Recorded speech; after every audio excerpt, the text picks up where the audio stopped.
And now, a moment of silence for all who have lost a clay creation to the kiln gods, such as myself. I really hope you guys managed to get your toilets out of the fire, unlike mine, which was in a very unfortunate firing where pretty much everything exploded or busted. So, this is a great time to say that there's no point crying over clay. You can always do something and make something a little bit better, if not throw it away entirely, when things don't turn out the way you wanted them to.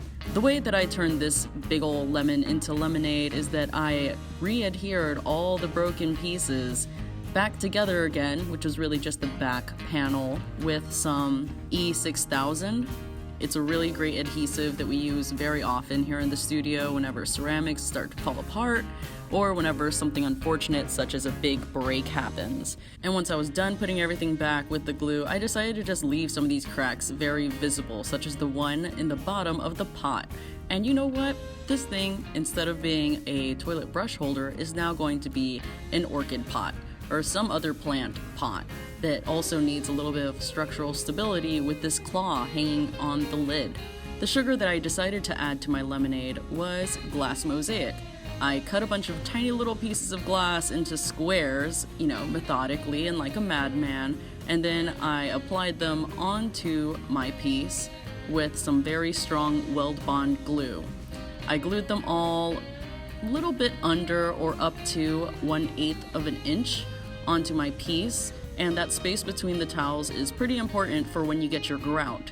Anything up to 1/8 of an inch, you're gonna want non-sanded grout. Anything over 1/8 of an inch, you're gonna want sanded grout. So after adhering all of my little glass pieces to my toilet with that weld bond, I then added my grout, my non-sanded polyblend grout, to the surface. And whenever you're working with grout, you definitely don't want to be throwing any of that powder, especially if it's wet, down the sink, because once it's wet, it's actually in a setting space. It's chemically reacting to harden within several minutes or so.